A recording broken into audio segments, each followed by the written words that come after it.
नमस्कार दोस्तों, स्वागत है आप सभी का हमारे YouTube चैनल झारखंड दृष्टि में। दोस्तों, झारखंड उड़ान सीरीज में हम लोगों ने ज्योग्राफी लेक्चर्स को स्टार्ट किया था और ज्योग्राफी लेक्चर की आज की हमारी लेक्चर नंबर 2। इससे पहले कि हम लोगों ने एक लेक्चर्स के MCQs को देख लिया है। अगर आप लोगों में से किसी ने भी वो लेक्चर्स को अटेंड नहीं किया है तो आप प्लेलिस्ट में जाकर उन लेक्चर्स को अटेंड कर सकते हैं। साथ ही इस वीडियो की PDF आपको हमारे टेलीग्राम चैनल पे मिल जाएगी और टेलीग्राम चैनल के लिंक आपको हमारे डिस्क्रिप्शन में प्रोवाइड करा दी जाएगी। वीडियो देखने के बाद आप खुद से उन MCQs को सॉल्व करने का प्रयास करें। इससे आपकी ना ही रिवीजन हो जाएगी बल्कि एग्जाम में जब क्वेश्चन आएंगे तो आपसे गलती होने के चांसेस बहुत कम हो जाएंगे। वीडियो स्टार्ट करने से पहले बता दूं, जो बच्चे इस चैनल पर नए हैं वो चैनल को सब्सक्राइब करके बेल आइकन को प्रेस कर ले ताकि आने वाली वीडियो की नोटिफिकेशन आपको मिलती रहे। साथ ही ये वीडियो आपके सभी एग्जाम जैसे Jharkhand SSC CGL, JPSC, Jharkhand police, Jharkhand दरोगा जैसे विभिन्न एग्जाम जिसमें झारखंड से संबंधित प्रश्न पूछे जाते हैं उनके लिए अत्यंत उपयोगी साबित होगी।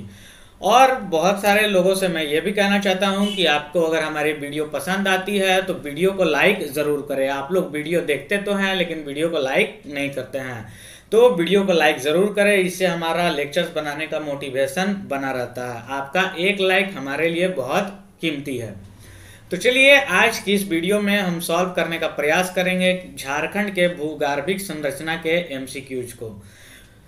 MCQ सॉल्व करने से पहले ये एक मैंने फिगर बनाया, अपने नोट से मैंने इसे निकाल के आप लोगों के समक्ष रखा है, तो आप इस फिगर को ध्यान से देखेंगे। तो इसमें मैंने आपके विभिन्न चट्टान और जो भी इसमें विंध्याचल श्रेणी, नवीन जलोढ़, राजमहल ट्रैप, गोंडवाना क्रम की चट्टानें, इन सभी को मैंने इसमें दर्शाने का कोशिश किया है। तो आप लोग देख सकते हैं कि ये जो पीला वाला भाग है आपका, ये आपके आर्कियन युग की चट्टानें हैं। ठीक है, आर्कियन या फिर ग्रेनाइट कह लें, उन युगों की ये चट्टानें हैं, आर्कियन क्रम की चट्टानें हैं। और ये जो आप ऑरेंज वाला देख रहे हैं वे विंध्य क्रम की चट्टानें हैं। आप लोग ध्यान से देख ले, विंध्य क्रम की चट्टानें यहाँ गढ़वा के पास लगती है। और ये आर्कियन युग की जो आपकी चट्टानें दिख रही है, ये देख लीजिए झारखंड के सबसे बड़े भाग को ये कवर करता है। साथ में ये नवीनतम जलोढ़ आप लोग देख सकते हैं, यहाँ साहेबगंज का इलाका है और यहाँ से स्टार्ट होकर यहाँ तक नवीनतम जलोढ़ है। और साथ में कुछ पार्ट पूर्वी सिंहभूम में भी इसका हिस्सा है और कुछ यहाँ पलामू डिस्ट्रिक्ट के पास भी इसका देखने को लिए मिलता है। वहीं बात कर ले राजमहल ट्रैप की, तो राजमहल ट्रैप आप लोग यहाँ देख सकते हैं, साहेबगंज से सटी है। ये राजमहल की पहाड़ियाँ यहीं पे है। और उसके बाद एक गोंडवाना क्रम की चट्टानें हैं, तो यहाँ पे देख लीजिए ये जो क्रॉस मार्क किया हुआ है रेड कलर से, ये गोंडवाना क्रम की चट्टानें हैं। आप लोग इसे ध्यान में रखिएगा। ये झारखंड की भू आकृतिक संरचना की फिगर दी गई है। तो चलिए अब MCQs को सॉल्व करने का प्रयास करते हैं। तो पहले प्रश्न में बोला गया है कि इनमें से किस चट्टान का झारखंड राज्य में सर्वाधिक विस्तार है। ऑप्शन में दी गई है आर्कियन, गोंडवाना क्रम की चट्टान, राजमहल ट्रैप की चट्टान या विंध्य क्रम की चट्टान।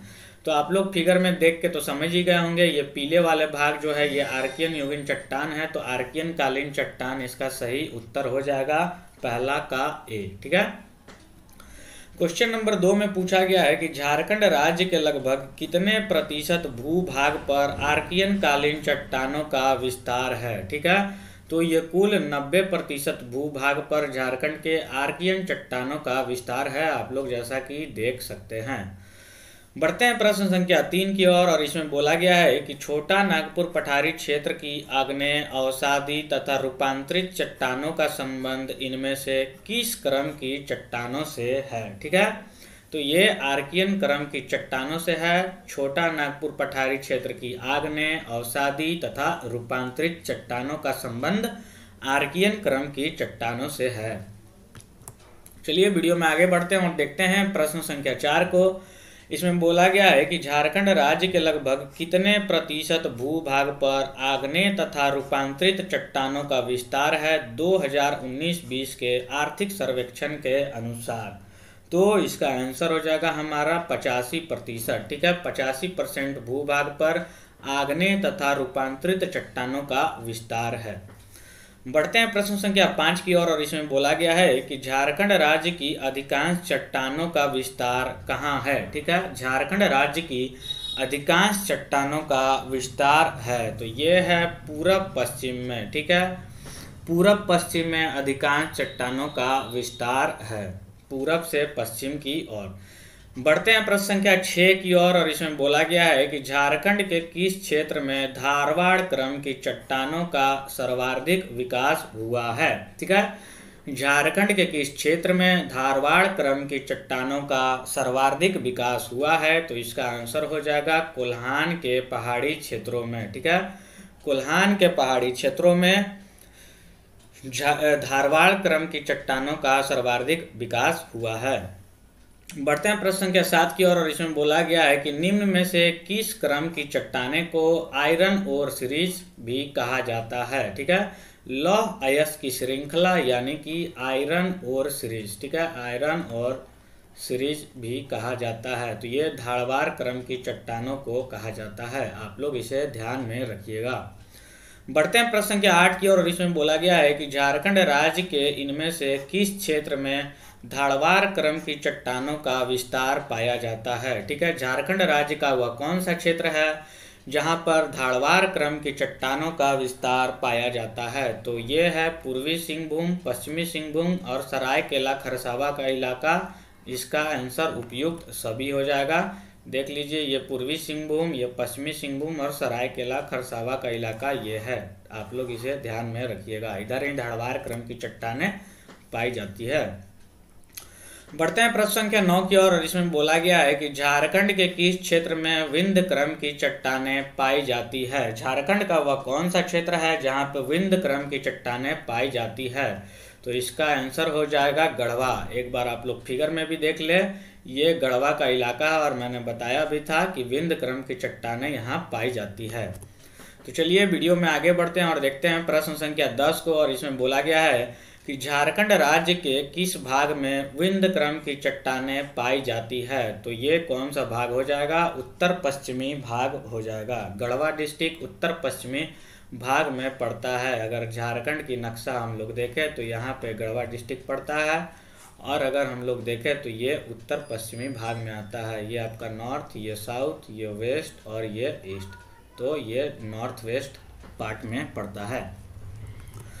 बढ़ते हैं प्रश्न संख्या 11 की ओर, और इसमें बोला गया है कि एक सेकंड बढ़ते हैं प्रश्न संख्या 11 की ओर, और इसमें बोला गया है कि विंध्य क्रम की चट्टानों की निम्न में से कौन सी एक विशेषता नहीं है। ठीक है, तो ऑप्शन को हम लोग पढ़ते हैं। ये चट्टानें बलुआ एवं चूना पत्थर युक्त होती है, तो ये सही है। आप लोग ध्यान में रखेंगे, जो विंध्य क्रम की चट्टानें होती है उनमें बलुआ एवं चूना पत्थर युक्त होते हैं, और ये परतदार चट्टान होते हैं, परत पे परत बने हुए होते हैं, ये परतदार चट्टान भी होते हैं। ये दोनों सही है। ऑप्शन सी में बोला गया है कि इन चट्टानों का निर्माण अवसादों के जमाव से होता है, ये भी सही है।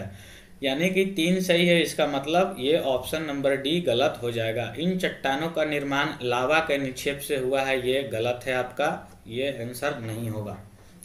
बढ़ते हैं प्रश्न संख्या 12 की ओर, और इसमें बोला गया है कि झारखंड राज्य में पाई जाने वाली गोंडवाना क्रम की चट्टानों के बारे में इनमें से कौन सा कथन सत्य है। ठीक है, तो सत्य की तलाश में अब हम लोग निकलते हैं। बोला गया है ऑप्शन नंबर ए में, इनका निर्माण दामोदर नदी के तलछट से हुआ है, बिल्कुल सही। झारखंड के प्रमुख कोयला निक्षेपों का निर्माण इन्हीं चट्टानों से हुआ है, ये भी सही है। और इन चट्टानों का विस्तार मूल रूप से गिरिडीह व राजमहल क्षेत्र में है, ये भी सही है। इस हिसाब से उपयुक्त सभी कथन सत्य हैं, इसका ऑप्शन नंबर डी सही उत्तर हो जाएगा। बढ़ते हैं प्रश्न संख्या 13 की ओर, और इसमें बोला गया है कि झारखंड राज्य में पाई जाने वाली गोंडवाना क्रम की चट्टानें प्रसिद्ध हैं, ये किस लिए प्रसिद्ध हैं, तो इसका आंसर हो जाएगा कोयला की उपलब्धता हेतु गोंडवाना क्रम की चट्टानें प्रसिद्ध हैं। ठीक है, आप लोग इसे ध्यान में रखिएगा। ये गोंडवाना क्रम जो कोल के लिए फेमस है। ठीक है, तो आप लोग गोल याद रखिएगा, G फॉर गोंडवाना और ओल यानी कि कोल, ऐसे आप लोग ट्रिक से याद रख सकते हैं। गोल से यानी G फॉर गोंडवाना और ओल यानी कि कोल। ठीक है, तो गोंडवाना क्रम की चट्टानें कोल के लिए फेमस है, यानी कोयला के लिए।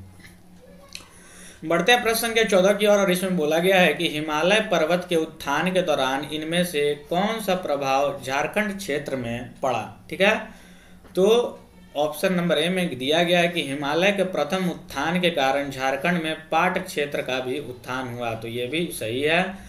और हिमालय पर्वत के उत्थान के कारण ही झारखंड के विभिन्न नदियों का उद्भव संपन्न हुआ, तो ये भी सही है। इस हिसाब से उपयुक्त दोनों कथन सत्य हो जाएंगे। बढ़ते हैं प्रश्न संख्या 15 की ओर और इसमें बोला गया है कि राजमहल ट्रैप का निर्माण कैसे हुआ है। तो राजमहल ट्रैप का निर्माण जो हुआ है वो ज्वालामुखीय प्रक्रिया द्वारा हुआ है। ठीक है, ज्वालामुखीय प्रक्रिया द्वारा राजमहल ट्रैप का निर्माण हुआ है। बढ़ते हैं प्रश्न संख्या 16 की ओर इसमें बोला गया है कि राजमहल ट्रैप का निर्माण इनमें से किस काल में हुआ है। तो जुरासिक काल में राजमहल ट्रैप का निर्माण हुआ है। आप लोग इसे ध्यान में रखिएगा, राजमहल ट्रैप का निर्माण जुरासिक काल यानी बहुत पहले हुआ है। बढ़ते हैं प्रश्न संख्या 17 की ओर और इसमें बोला गया है कि झारखंड में राजमहल ट्रैप की चट्टानों का निर्माण किस प्रकार हुआ है। ठीक है, तो झारखंड में राजमहल ट्रैप की चट्टानों का निर्माण लावा के निक्षेप से हुआ है। ठीक है, लावा के उद्गार के बाद जो निक्षेप हो गई उसके कारण राजमहल ट्रैप की चट्टानों का निर्माण हुआ है और ये जुरासिक वर्ल्ड की जुरासिक युगीन चट्टानें हैं। बढ़ते हैं प्रश्न संख्या 18 की ओर और इसमें बोला गया है कि झारखंड के राजमहल ट्रैप में निम्न में से किस प्रकार के चट्टान प्रमुखता से पाए जाते हैं। तो इसका आंसर हो जाएगा बॉक्साइट। ठीक है, झारखंड के राजमहल ट्रैप में बॉक्साइट प्रकार के चट्टान प्रमुखता पाए जाते हैं। बढ़ते हैं प्रश्न संख्या 19 की ओर और इसमें बोला गया है कि झारखंड में विकसित राजमहल ट्रैप का विस्तार है मूलतः। तो कहाँ पे इनका विस्तार है, तो उत्तरी पूर्वी भाग में है। तो झारखंड का आप मैप देखेंगे तो इस क्षेत्र में राजमहल ट्रैप आपकी पाई जाती है। ठीक है, आपको मैंने स्टार्टिंग में ही दिखाया था। तो ये कहाँ पड़ती है दोस्तों, तो ये उत्तर पूर्वी भाग में पड़ती है झारखंड में। बढ़ते हैं प्रश्न संख्या 20 की ओर और इसमें बोला गया है कि झारखंड राज्य के इनमें से किस क्षेत्र में जलोढ़ निक्षेप पाए जाते हैं। तो इसी क्षेत्र में जलोढ़ निक्षेप भी पाए जाते हैं, कुछ यहाँ भी थे और कुछ यहाँ भी थे जलोढ़ निक्षेप। ठीक है, तो इसका सही उत्तर क्या हो जाएगा, राजमहल के पूर्वी क्षेत्रों में, सोन नदी घाटी के क्षेत्रों में और स्वर्ण रेखा नदी की निचली घाटी में। ये स्वर्ण रेखा यहाँ से निकलती है और ये उड़ीसा होते हुए बंगाल की खाड़ी में जाकर गिर जाती है। ठीक है, तो ये स्वतंत्र रूप से स्वर्ण रेखा एकमात्र ऐसी नदी है जो बंगाल की खाड़ी में जाकर गिरती है। तो इस हिसाब से उपयुक्त सभी इसका सही उत्तर हो जाएगा। बढ़ते हैं वीडियो के लास्ट प्रश्न की ओर और प्रश्न देखने से पहले मैं बता दूं, अगर आप अभी हमारे वीडियो पे बने हुए हैं तो वीडियो को लाइक जरूर करें और आपकी कोई क्वेरी है तो आप कमेंट बॉक्स में पूछ सकते हैं। तो चलिए लास्ट प्रश्न की ओर बढ़ते हैं। प्रश्न संख्या 21 में बोला गया है कि झारखंड राज्य की कई मैदानी भागों में जलोढ़ निक्षेपों के निक्षेपण के परिणाम स्वरूप कई स्थानों पर ग्रेनाइट के उच्च भूभाग का निर्माण हो गया। इसे क्या कहा जाता है। तो इसे मोनेड नॉक कहा जाता है। मोनेड नॉक कहा जाता है किसे, जलोढ़ निक्षेप के निक्षेपण के परिणाम स्वरूप कई स्थानों पर ग्रेनाइट के उच्च भूभाग का निर्माण हो जाने से इन्हें मोनेड नॉक कहा जाता है। तो आज की इस वीडियो में इतना ही। अगर आप लोगों ने अभी तक हमारे चैनल को सब्सक्राइब नहीं किया तो सब्सक्राइब कर ले और साथ ही आप हमारे वीडियो को लाइक जरूर करें। तो मिलता हूं फिर ऐसे इंपॉर्टेंट टॉपिक के साथ, तब तक के लिए थैंक यू, धन्यवाद, बाय बाय, टेक केयर।